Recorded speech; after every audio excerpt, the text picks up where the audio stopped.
উড়োজাহাজ কম, তাই যাত্রীর চাহিদা থাকা সত্ত্বেও অনেক রুটে নিয়মিত ফ্লাইট পরিচালনা করতে না পারা বিমান বাংলাদেশের দীর্ঘদিনের সমস্যা।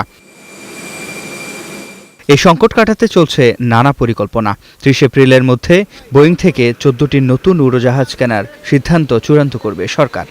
গত সরকার ড্রাফট করে দিয়েছিল, সেটা আমাদের ৩০ এপ্রিলের মধ্যে সিদ্ধান্ত গ্রহণ করতে হবে। বোয়িং ১৪টা কিনবো, আর আমরা ইতিমধ্যেই কথা বলছি এদের সঙ্গে, এয়ারবাসের সঙ্গে মিক্সড ফ্লাইট করার চিন্তা করছি। বুধবার সচিবালয়ে প্রধানমন্ত্রীর সাথে বৈঠক শেষে বেসামরিক বিমান প্রতিমন্ত্রী আরও জানান, চলতি জুন থেকে আবারও চালু হচ্ছে বন্ধ হয়ে যাওয়া ঢাকা টোকিও রুটের ফ্লাইট। নারিতা ঢাকা একটা বাংলাদেশ বিমান যাতায়াত করতো এবং এটা লাভজনক একটা জার্নি ছিল, সেটাকে বন্ধ করে দেওয়া হয়েছিল। আজকে আমরা সিদ্ধান্ত গ্রহণ করলাম, মাননীয় প্রধানমন্ত্রীও বলেছিলেন যে টোকিওর সঙ্গে আমাদের রুটটা বন্ধ কেন।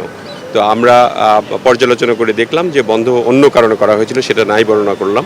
আমরা আজকে থেকে সিদ্ধান্ত গ্রহণ করেছি যে জুন মাস থেকেই আমাদের ফ্লাইটটা চালু হচ্ছে। তিনি জানান, সংকট কাটাতে কিছু উড়োজাহাজ লিজ নেয়ার কথাও ভাবছে সরকার। মাননীয় প্রধানমন্ত্রীর নির্দেশনা নিয়েছি কিভাবে লিজ করব। সিফাত শাহরিয়ার, স্টার নিউজ, ঢাকা।